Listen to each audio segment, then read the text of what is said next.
Thank you for tuning in to Exeter TV. Exeter TV is the town's public and government access channels, available on Comcast Channels 6 and 22. Channel 6 is your channel. If you have an idea for a program, want to host your own talk show, or submit a film, we're here to get your content on television. On Channel 22, we bring you live and replay coverage of government meetings and other town updates. A third channel, Blue Hawk Media, is operated by SAU 16 and can be found on Channel 8, with all your school sports, events, and meetings. You can watch Exeter TV online at exeternh.tv, Apple TV, and on Roku. Find us on social media for extra content. Subscribe to our YouTube channel and hit the bell to get notified about live streams and new content. Tune in to our platforms every other Friday to watch the Exeter Biweekly Report, with recaps of recent events, updates from town departments, and messages from nonprofits in your area. If you head to our website, exeternh.tv, we invite you to sign up to our newsletter to receive monthly updates about new content, upcoming meetings, and more. We'd like to thank you for taking the time to watch Exeter TV and hope that you tune in to our other content as well.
It's 7 o'clock on March 20th. Welcome to the Town of Exeter Historic District Commission meeting. I'm Kevin Kahn, the Vice Chair. Our Chair has excused himself for the evening, so I'll be chairing this meeting. And let's start with introductions of our I'll let you go. Commission members. Yeah, my name is Verity Boyer. I'm the newest commission member. I am Gwen English. I'm Planning Board Rep. And I'm Pam Jedham, and I've been here forever, so not quite as far back as this house, however. Okay, and this evening we have one piece of new business, a request from Blue Hour Design for a conceptual review of a proposal for demolition, new construction, window replacement, and miscellaneous restorations to the existing residential structures located on the property at 89 Front Street. The subject property is in the R2 Single Family Residential Zoning District, tax map parcel number 73-301. And I believe we have some folks from Blue Hour Design here to make a presentation on their conceptual review. Thank you, Mr. Vice Chair. My name is Kyle Sheffield, and I'm a principal at Blue Hour Design in Boston. Here with me is Beverly Beinkowitz, who's also a project manager with me, and our clients, Judith and Bill Meany, who are the owners of 89 Front Street. We're here tonight to, as you had mentioned, to present some initial concepts of what we'd like to be able to try and achieve at 89 Front Street ahead of submitting a formal review package for a certificate of appropriateness. I just want to say thank you for meeting us today. Other HDCs that we tend to interact with sometimes have preservation planners that help guide us initially before we have a formal review. And where there isn't a preservation planner initially for us to interact with, And more importantly, given the historic significance of this home, we really wanted to meet with you in sort of a transparent fashion early on to really get your partnership as we kind of work through the process here. Lastly, I also want to thank you. I am a longstanding member of the Cambridge Historical Commission in Massachusetts. Okay. And I understand the amount of time and effort that you as a commission take. So whenever I find myself sitting in this chair rather than that chair, I always want to say thank you and welcome. Yes, It took definitely. me 10 years ago, and I was jumped right into the deep end, as Pam said early on. So thank you again. So. A little bit of background. Bill and Judith Meany, the owners, as Bill mentioned, he grew up next door in Hampton, New Hampshire, went to school in Andover. No, I wasn't smart at St. Thomas Aquinas. So. Oh, geez, sorry. But they purchased the property in 2019. They moved here to Exeter full-time to raise their young family and also be closer to their kids that went to school across the street. They fell in love with the home, the school, the town, and now that their kids have graduated, at least the academy, they have a desire to stay here for, as far as we know, the remaining days. I'm sure Pam knows, but there's a lot of storied history with 89 Front Street, Oh, yeah. also known as the Amos Tuck House. It was constructed in 1853, and to give you a little bit of understanding here, these are all views from the public way on Front Street at various different times in its history. We believe probably the most recent is this old photo, at least from a historical perspective. And the main body of the house was designed in the Italianate style, which was becoming very popular in the mid-1850s. In fact, this house represents the first Italianate design in the town of Exeter. And it lasted for a little over 10 years until Alva Wood built 84 Front Street, which is the other Italianate recent, next to this one in town, and a neighbor. The rear structures we're sort of referring to as the more functional and support structures within the house are a rear L that's behind the main Italianate facade that you see here. There's also a carriage house, what is right here in this historical photograph, which is sort of a horse run-in, and a large barn. All three of the L and the carriage house and the barn are in more of a colonial style, which was very typical leading up to the 1850s when you started having more of these prominent and decorative styles that were coming into vogue. Amos Tuck lived there until his death in 1879, and the house remained in his family for decades later. We've lost track of really chasing after the other non-family members leading up to our clients purchasing it. A little bit of site plan and some history to give you an understanding at least of what the site was like prior to 2010, when the previous owners to the Meanies engaged with the commission to be able to do some renovation work and addition renovation work on the property. So the bottom site plan that you see right here, you can see the main volume of the Italianate structure. You also can see the red L that we've highlighted there.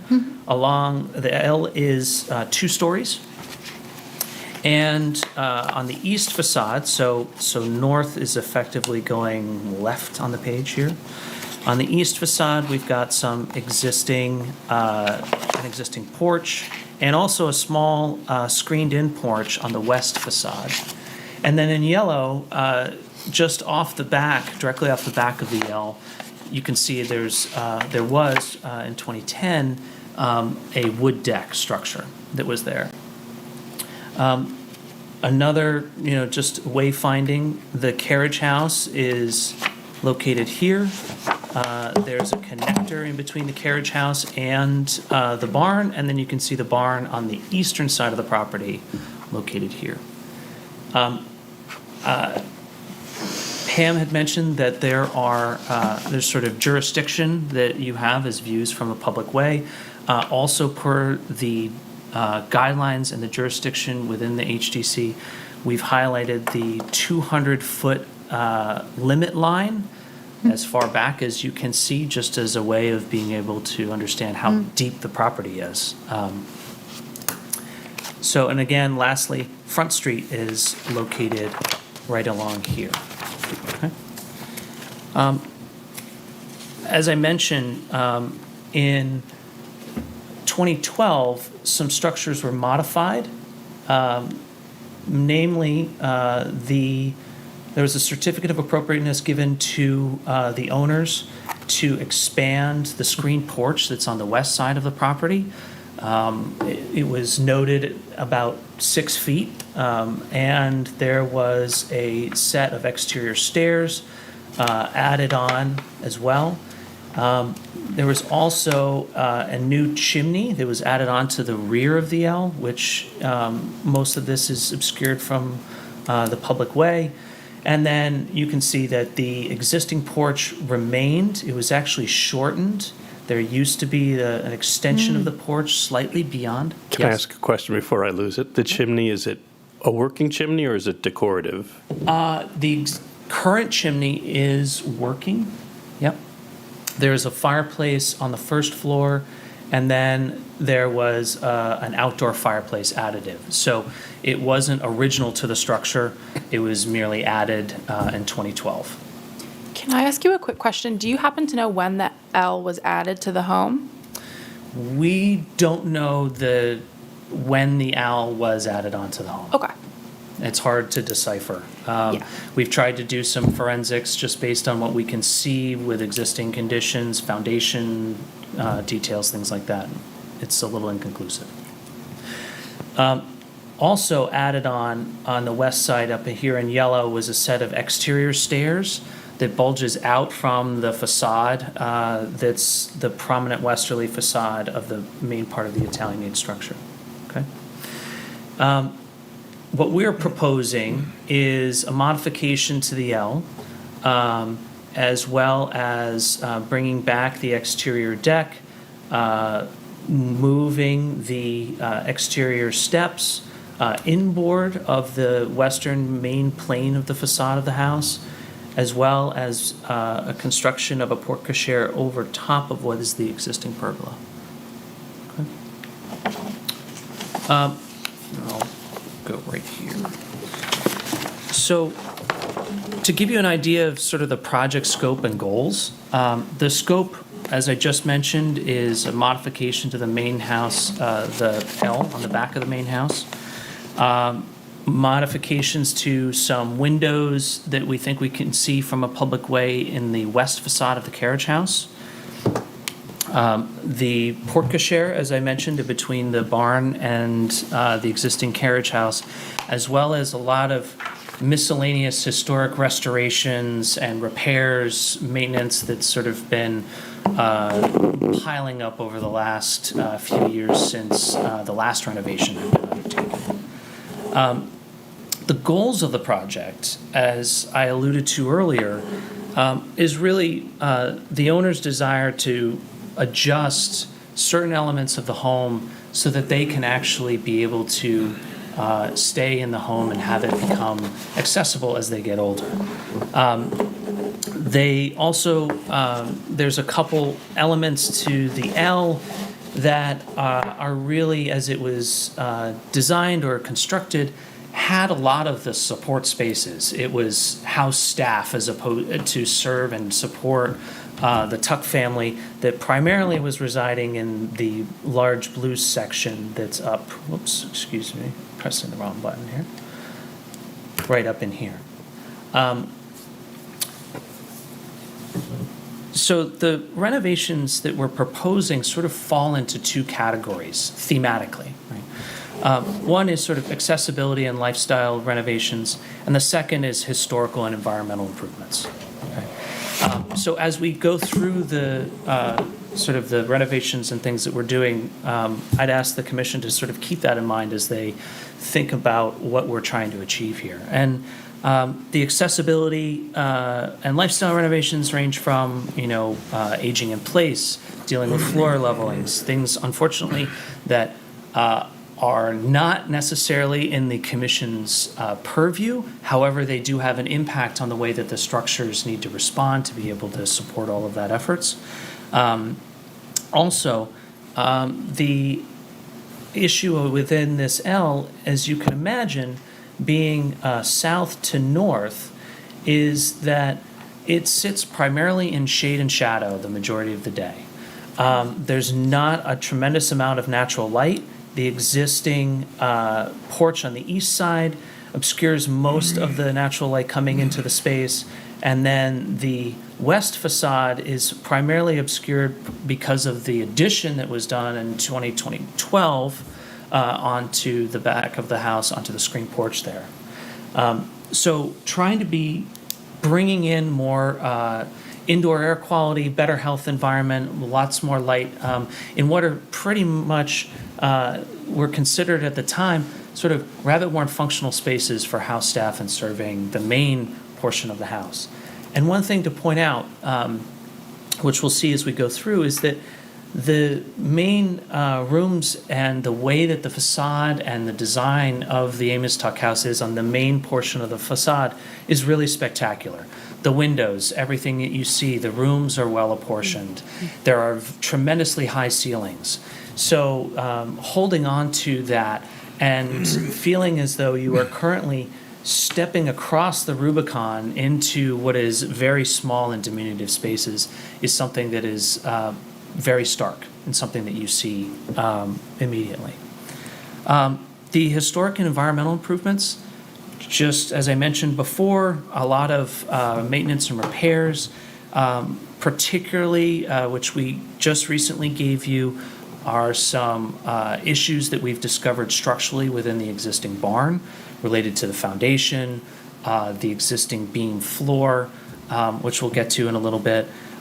They also, the Meanies would really like to take advantage of the size of their lot and actually utilize it for creating some on-site renewables. The goal is to try and create a geothermal system, to be a mechanical system to heat and cool the building. There's no desire to put solar panels on this structure. That's historically, we try and avoid that if we can. Also, the way that the house is oriented south to north, because it is so narrow and facing south, it is not going to be conducive to solar. The other component of the L is that over time it has had some haphazard renovations, including utilizing windows that have simulated divided lights that are not necessarily historically appropriate in our purview, our view actually.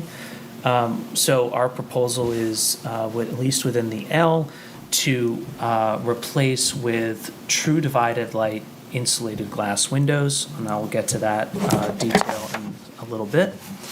And also, lastly, the previous owner did something that was quite odd to us, but the Meanies have graciously lived in it for since they bought the house, is they actually moved the kitchen from the back of the house into what was the original dining room of the house.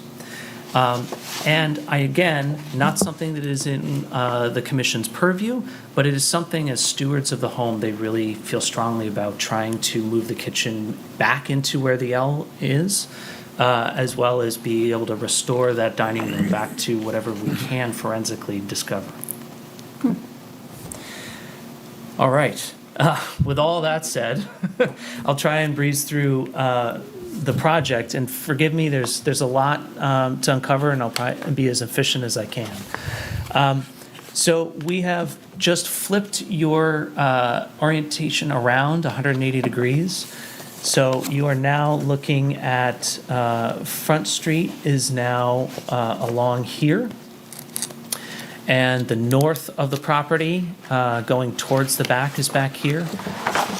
Just an item of note, the hash line that's sort of here represents sort of the area beyond the 200-foot jurisdiction, at least in terms of a visual, from whatever you can see from a public way. And you can see here, this is the first floor elevation of the house as it stands currently. And you'll note the dining room sitting in the existing the kitchen sitting in the existing dining room, which is in the large Italianate volume of the house. This grid line that we're showing, we tried to drop grid lines in to give you a little bit more of a wayfinding moment here. This is really the demising wall in between the main Italianate structure and your colonial L that sits behind it. You can see the existing stairs that were added in 2012. There's an existing porch. Originally, from the historic photographs, you could see that it actually connected to the carriage house in a very kludged manner, which we can see in a little bit. And then the expanded screened porch, as well as the stairs that are off the back of it. What we're proposing is to effectively hold the back line of where the L currently terminates, and you can see the existing chimney from 2012 here, as well as this grid line right here that's sort of running right along the edge of where the two-story volume of the L is located on the east facade. So when we move on to the proposed conditions, our proposal is to demolish the screen porch, which would be located up here, demolish the porch that's on the eastern facade. We're holding the facade location of the two-story L on the east side and on the north side, but we're expanding a little bit here to be able to capture a little bit of conditioned space and have the L widen a little bit in order to be able to support some of the functional spaces inside. The screen porch is gone so that we can take advantage of more fenestration to the west in the latter part of the day. And then we have fenestration along the kitchen facade right in the early part of the day as well.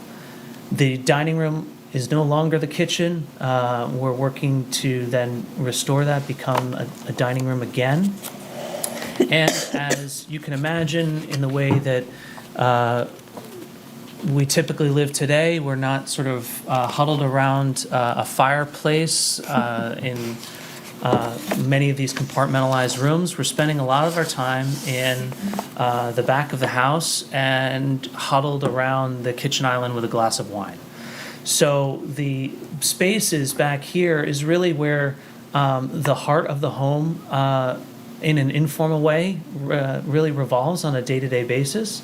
But the living room, the family room area, as well as the dining room will certainly be utilized as they currently use them.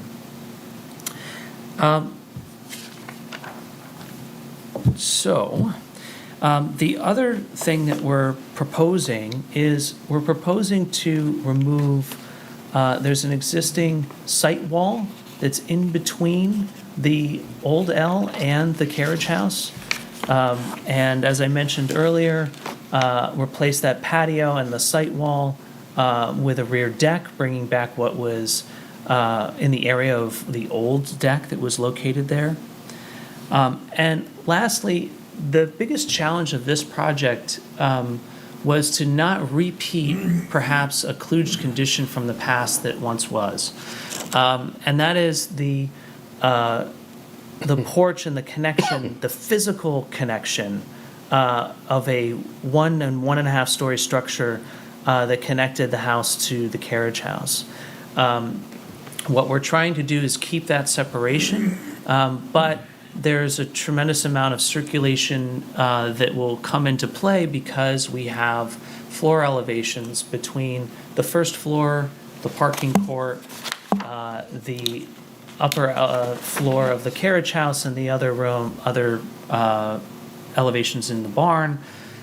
Trying to develop a strategy for vertical circulation for people that need mobility help.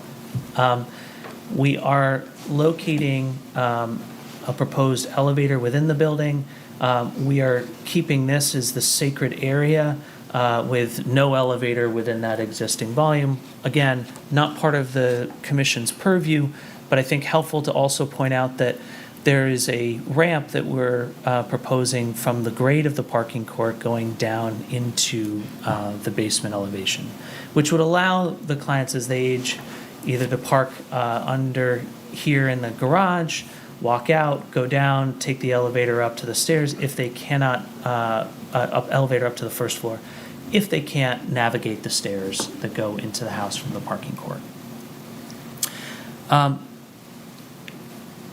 The other issue that we've run into related to this mobility conversation is that the second floor of the main body of the house, located here, is over 2 feet higher than the second floor elevation of the existing house.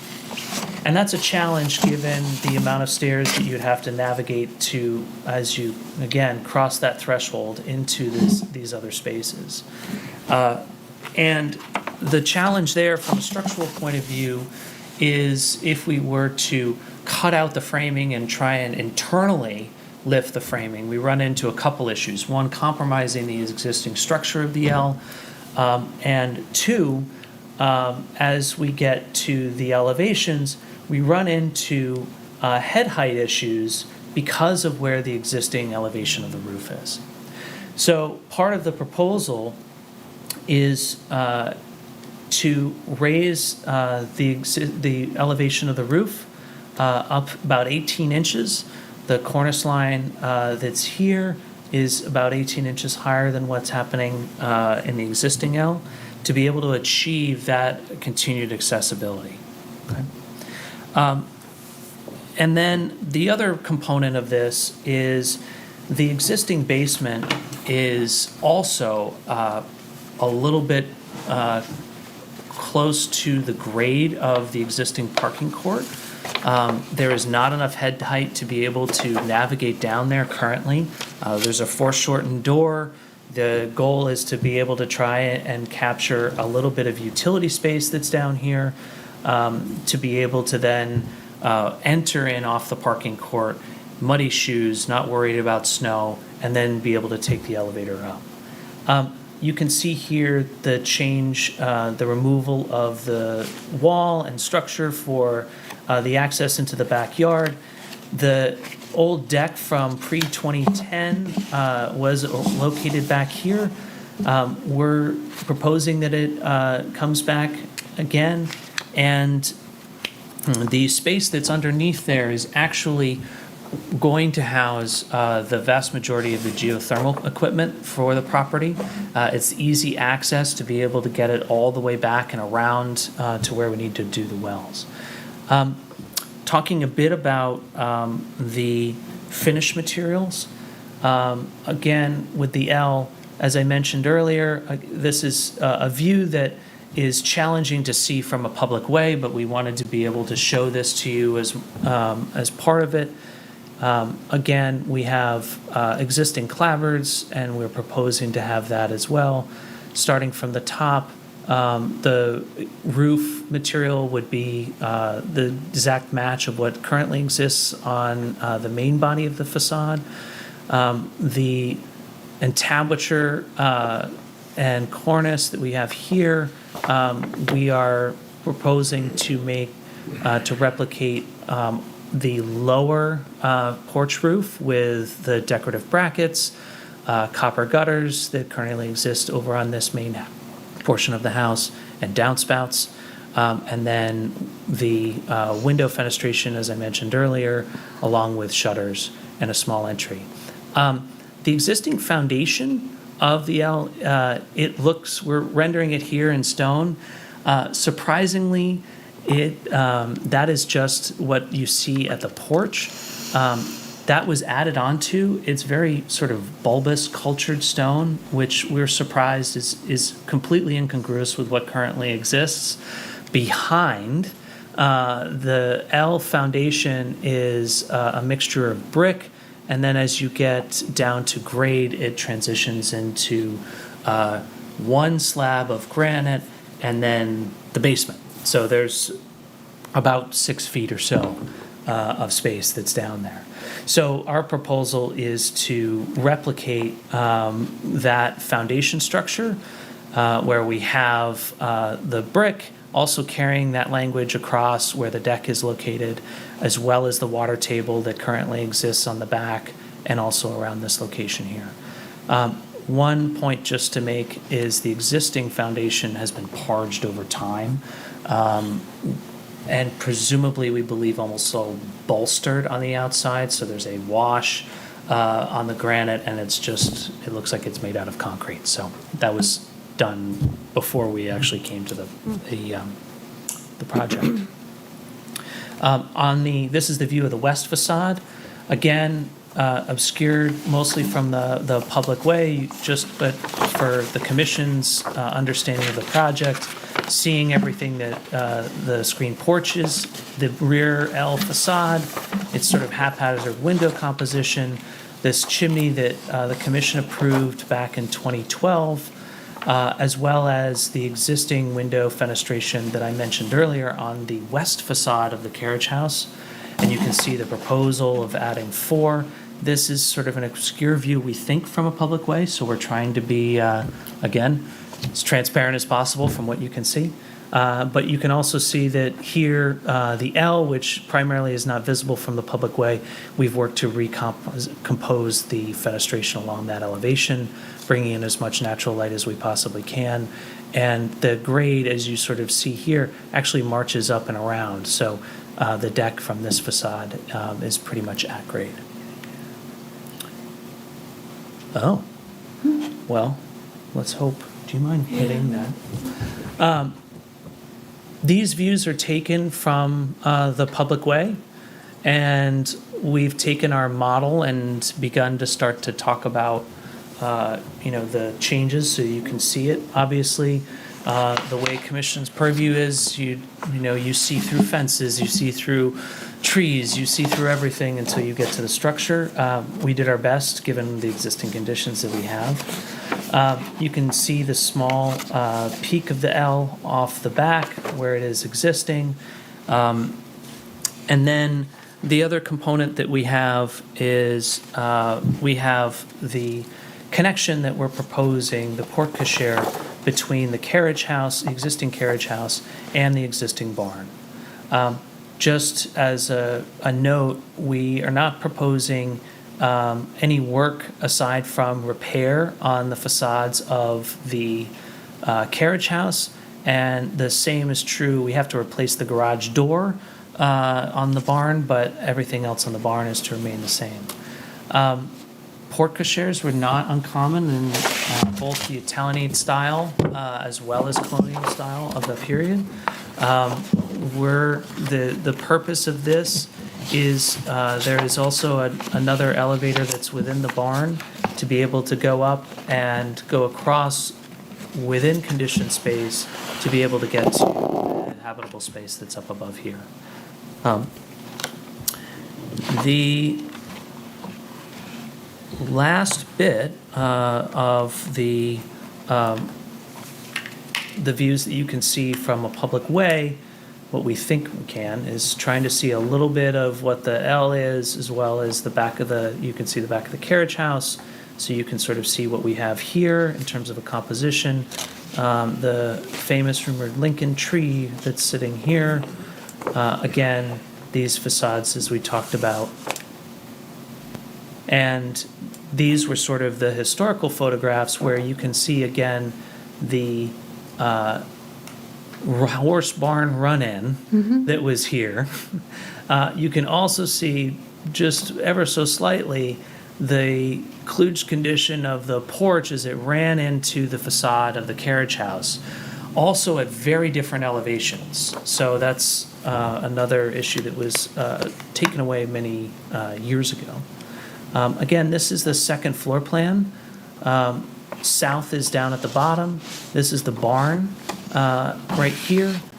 You can see we've got an elevator that allows access to go through the porte cochere covered area and into this location here. And then obviously this little line right there represents the jurisdiction at 200 feet. Here's the existing versus proposed street view elevation. Again, we're utilizing the existing structure of the pergola as a basis for our design efforts, and then creating a historically appropriate composition that's up above. Again, windows and roofing materials and other details that would actually complement the existing details that are on both the barn and the carriage house. And then the last part that's here is the rendering that you can see from the street, plus the existing conditions image, so you get a better understanding of what's happening there. And now just quickly going through some of the structural issues that we're finding that we wanted to make the commission aware, but it requires to be able to save and preserve the existing barn, in particular, most likely to shore the barn up. What is underneath the barn is, you can see there is this series of beam structure that crisscrosses the barn, some reinforcement of lally columns that have been added into a field of granite posts over time. You can see a pile of cinder blocks that more have been sort of used to bolster the existing barn foundation. As you can imagine and maybe are aware, many of these barns throughout New England were also used in leftover pudding stone and excavation that was either in fields or farmed on the property in the excavation of a main house. This barn is no different. The challenge here that we're faced with is a lot of the mortar has disintegrated through a lot of water seepage inside. And what has happened is the previous owner had sort of tried to parge and well as support using CMU block on the inside to just stem the tide, so to speak. You can see down below, there's a consistent level of water that comes in at any given point during either high water level or rain. Obviously, there's water mitigation and planning that needs to happen around the barn.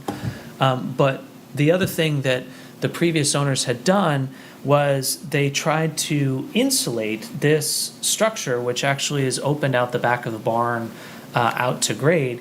They tried to insulate this structure using closed cell foam insulation in between the beams. As a building science practice, with particular focus on post and beam structures, this is a no-no. And the reason being is that closed cell foam does not allow any vapor diffusion or moisture to penetrate through. And what you're seeing here in plain sight is water actually pooling on the surface of the closed cell foam insulation. And you're seeing the center of these beams perhaps staying dry, but the edge of all of these beams are soaking wet. There's a tremendous amount of mold that's underneath here. And we're also dealing with rot that's around the sill. So for us, we wanted to bring this to the commission's attention, in part because we want to be able to save the barn and preserve it. We are going to have to do some subsurface work to the foundation of this barn. So part of the proposal is also we would have to shore the barn, dig underneath, remove all of that existing foundation, build a new foundation, and then plop the barn back down. The rest of the post and beam structure within the barn, it's gorgeous. It's in great shape. It needs a little love here and there, but that's something that, as stewards of the property, the Meanies are excited to try and undertake. So The other component, as I mentioned, is the mechanical systems. That's obviously something that you'll never see. However, what you currently see scattered all around the property are a series of condensing units. There's a slew of them on the western side of the property, around near the trees over here. There's a couple that are sneaking in inside the carriage house. There's another one that's suspended in midair, like a tumor on the side of the barn. All of these things we are trying to put underground effectively, or remove, in an effort to really preserve the facades of the building from a mechanical point of view. Right. Lastly, windows. We are working with Little Harbor Windows just over the border in Berwick, Maine. We use them a lot on our projects in Boston, particularly in the Beacon Hill Architectural Commission, Back Bay Architectural Commission, other historic towns in and around Massachusetts. They're a great partner. The windows that they produce is actually an insulated glazing, but you do not get the metal spacer bar that goes in between the muntins. There's actually a wood stop. So you see the effect of what's happening of a true divided light historic window, but we don't have the storm windows that are on top of it. Currently in the L, the commission approved Marvin windows back in 2012. We took that as sort of a base scope of starting point, but we really wanted to elevate that in terms of the stewardship and the preservation of this property. So, thank you.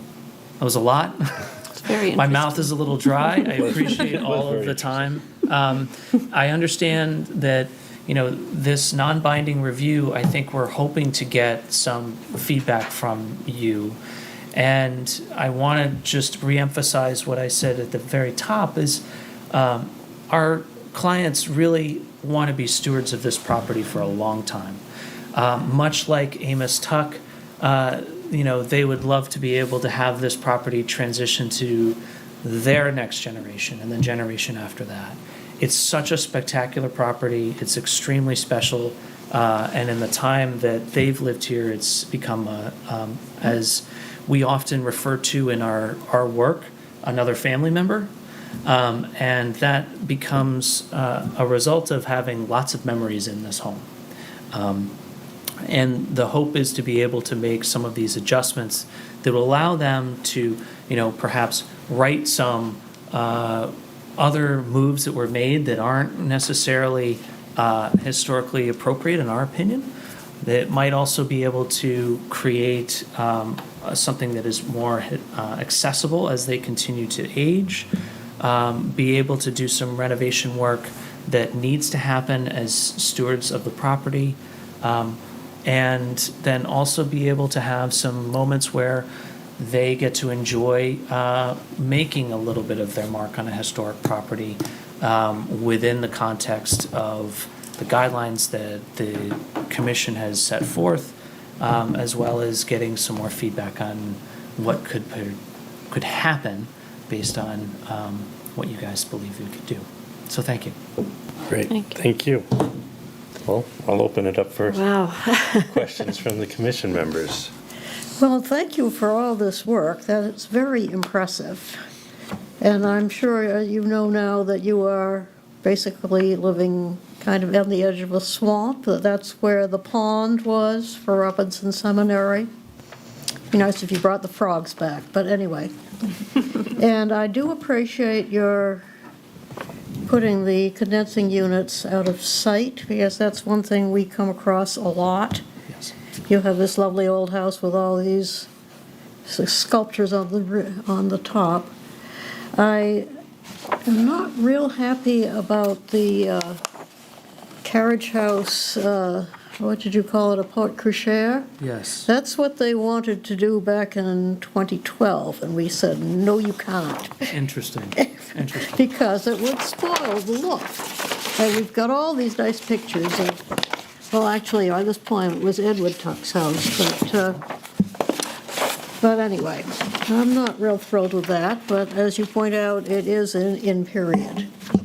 And what else? Other than that, I think it's really lovely. You've done a lot of work. And as I said, whatever you do in the back is not up to us anyway. Yes, So, yeah. Yeah, I think the meanies as stewards of the property really, again, and being transparent and want to involve you as a partner in this process, we want to be able to give you the full picture, so, and in 2012, Marvin windows were the best of them. yes. Yeah. Yeah. I had a question about the basement. I got confused or lost the train. It sounded like you said that there wasn't a lot of headspace, or maybe that was just in the access, but that you were also going to have an elevator down there. Yes. So how does that So, work? yeah, our proposal is to build a new foundation that's for the L. The L. That would go down further. Yes, actually, it would go down to meet, I'll go a slide ahead here. This is the existing basement plan. That would go down to meet the elevation of the basement slab that's down in the Italianate portion of the house. This is the area that I mentioned earlier. There's nothing under the screen porch, it's just cobwebs. And this is the area that is, hovering less than around 6 feet that we were talking about. So yes, we would actually build a new foundation down so that we can actually link up with the existing basement slab elevation in the Italianate structure. So it wouldn't affect any of the lines on the exterior of the Correct. house? Okay. Correct, yep. So you're digging down into the swamp. Well, we've had the wetlands flagged on the property. They are actually back towards a basketball court that is towards the back of the property.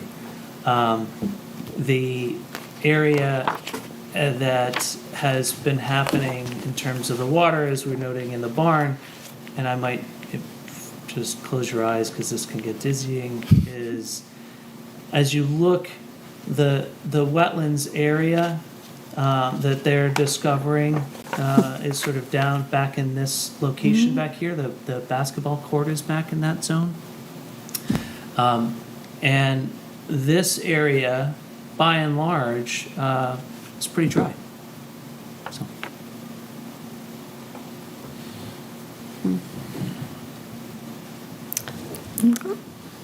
It's not explicitly visible from the public way, but on the east facade on that side L, those columns there, Yes. I think when you're driving down Front Street, those appear kind of as a character-defining feature of the home. I think that they add a lot to the home, so that's just something I would consider. The other thing that I would consider is I think it's lovely that you've kind of, with these brackets on the cornice of the L, that you're making a nod to that front kind of porch area. But I think in this situation, you've talked about the history of the L and what it has been used for. I think it's okay to have it be just a secondary structure. Great. And to kind of keep that front Italianate home, that high style, and then kind of have this compatible but not competing L. And then I just had a question about the L, and I might have missed it when you were discussing, but you don't plan to demolish the whole thing. You plan to demolish, I mean, just walk me through that again. Sure. In order to be able to achieve the second floor elevation, Yeah. getting that, as well as be able to deal with the basement elevation, we are proposing to demolish the old L. Okay. But as I was showing in our program, we're not planning on, we're planning on rebuilding it in the exact same location here, as well as the exact same location here. So we're not trying to encroach back further towards the carriage house or further closer to the parking court.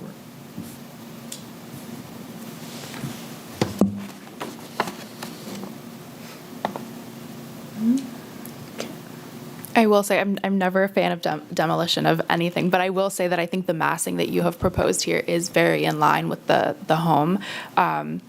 The one thing I might encourage you to think about is when you're looking at the east facade on this L, you have, it looks like some double windows, and it looks like the Muntin configuration Yes. is matching with the current existing structure. But I would encourage you to maybe kind of go with a more in line, kind of having single windows if possible, just because I think that really keeps with the rest of the homes that are in this district, but still allowing more light possibly. Sure. And one thing just to point out is that this house in particular, these windows are two. They're a joined pair here, and there's a joined pair here.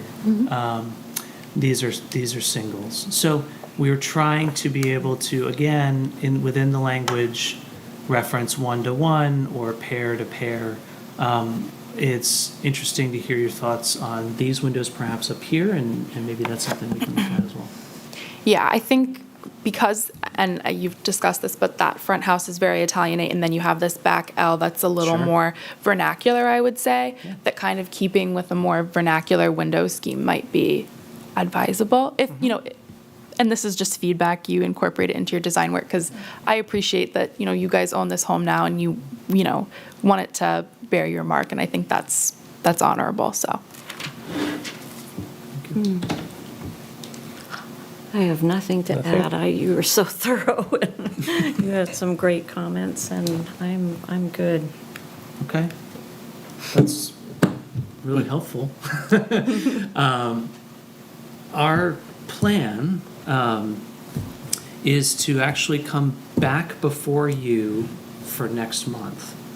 No matter what your feedback, we were going to, incorporate that, make adjustments.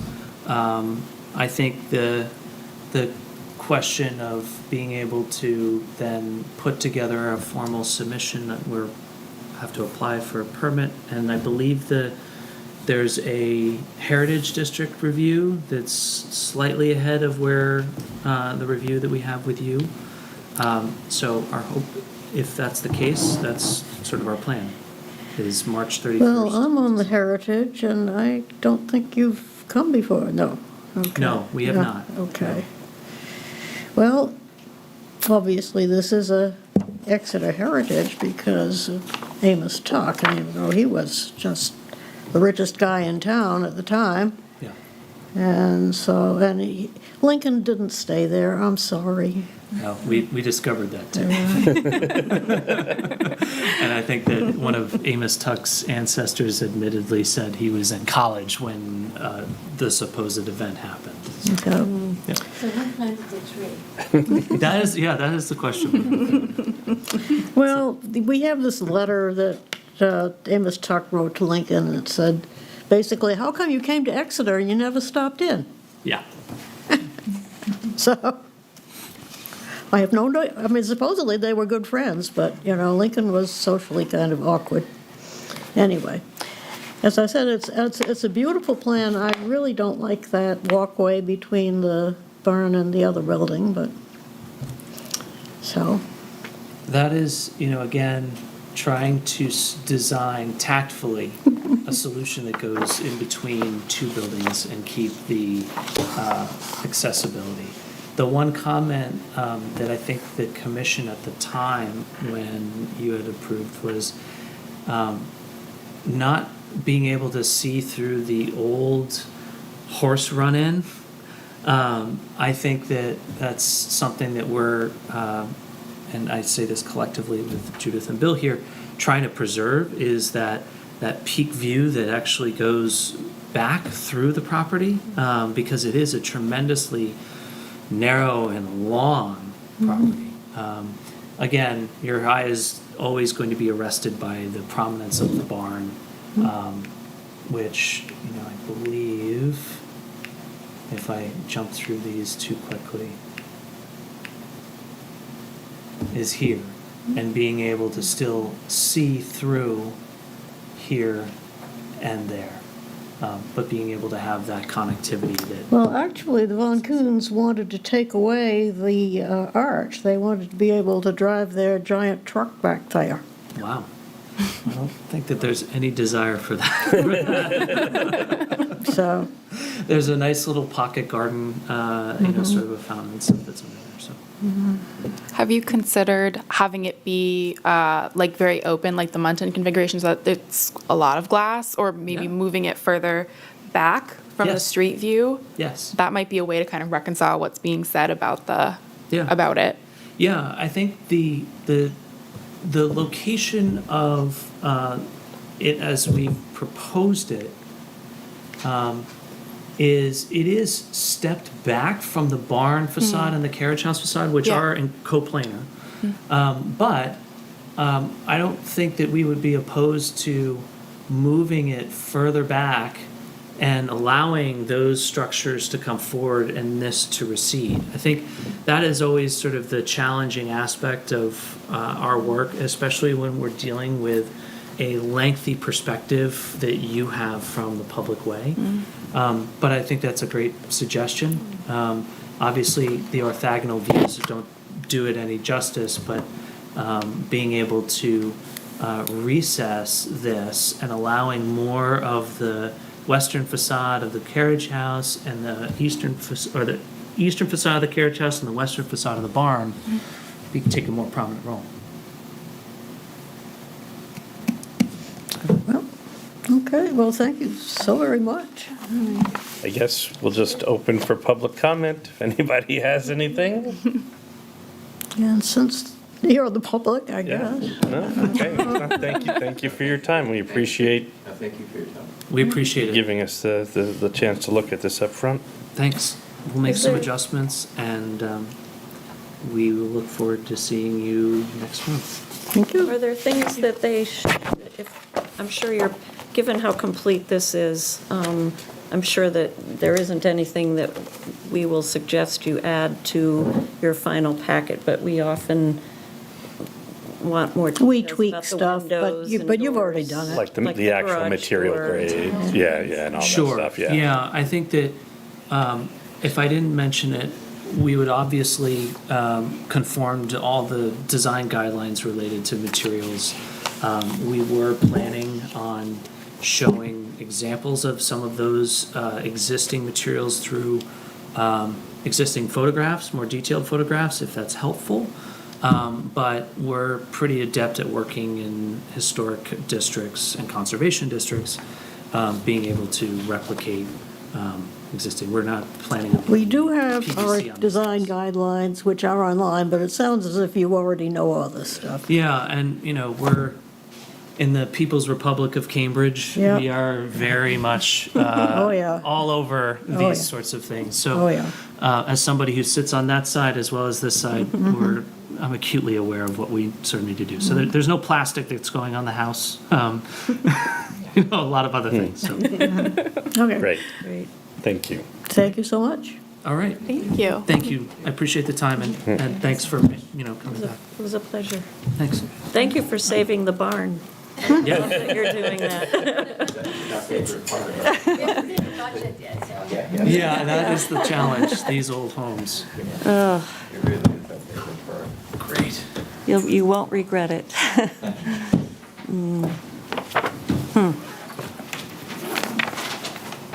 200. Let's see.